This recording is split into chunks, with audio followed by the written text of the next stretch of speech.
Allahu Akbar. No wonder everybody wants to be active in that month. Now we know why. Subhanallah.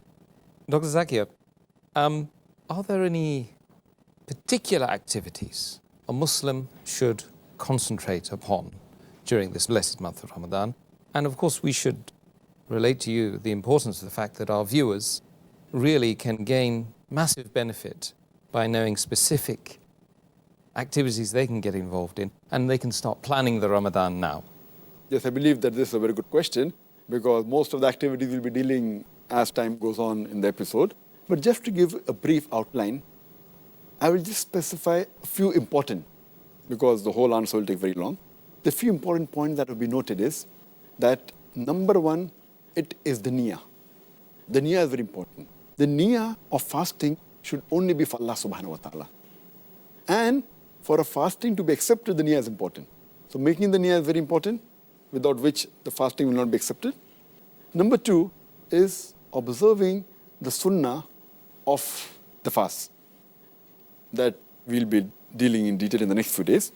But just a point to be noted, that one of the important sunnah is that we should have suhoor as late as possible, that is just before the break of dawn, just before Fajr Salah, and we should break our fast, have iftar as early as possible, immediately after sunset.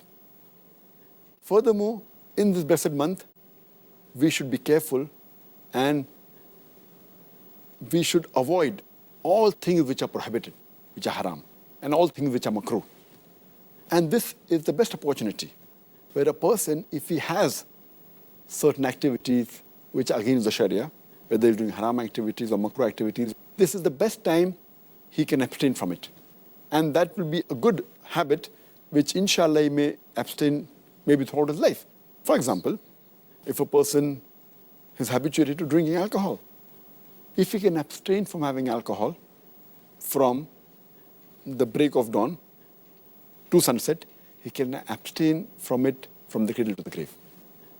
Similarly, we should take care that we should abstain from things which are makruh. For example, it is makruh to stand and drink water. And if we habituated to that, so see to it that in this month of Ramadan, while having water, we should sit down. This was the sunnah of the Prophet. So it's a good month in which you can abstain from the haram activities which you have been doing, maybe some of them, or the makruh activities. Furthermore, it's a good time where you can implement many of the sunnah of the Prophet in your day-to-day life. For example, maybe sporting a beard. Many Muslims don't have a beard. So it's a good month where you can follow the sunnah of the Prophet. The sunnah of the Prophet about the du'as of when you enter the home, when you leave the toilet, the dua that is there when you're traveling in a vehicle. Subhanalladhi saqlana haza mukannalu mukrinin wa inna rabbina munqalibun. So this is a good month in which you can adopt as much as sunnah as possible so that we can be on the straight path. This is a very good month where you should see to it that you should offer the salah. Not only the 5 times salah, which is the fard, even try and offer as many nawafil and sunnah. And if you're not habituated to reading in congregation, see to it that you read in a congregation, and as far as possible go to the mosque for the salah. In this month we should be particular that we do not miss the Taraweeh.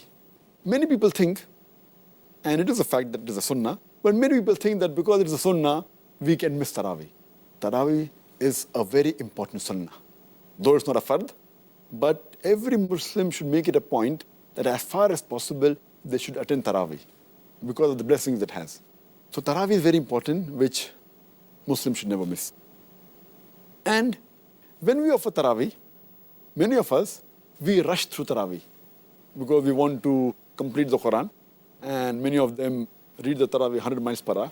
We should read the Taraweeh with patience, at a moderate pace, so that people can understand what is the commandment of Allah subhanahu wa ta'ala. And that if time permits, and if possible, we should try and do i'tikaf in the last 10 days. And while doing i'tikaf, make it a point that we don't socialize. Many will make a mistake of socializing during i'tikaf. The whole purpose of i'tikaf is defeated. Furthermore, we should do more dua in this month. We should do more supplications. This is the month of dua. And we should do more zikr. Spend time in remembering Allah subhanahu wa ta'ala and also worshipping Him. This is the month in which we should try and read as much as Quran as possible. Besides reciting the Quran in Arabic, if you know Arabic as a language, then there's no problem. But if you don't know, then also read the translation of the Quran in the language we understand the best. If you understand English, read it in English. If you understand Urdu, read in Urdu. Read it in the language you understand the best. But while reciting the Quran, for which you get a sawab, also read the translation of the Quran so that you can implement on the guidance of Allah subhanahu wa ta'ala.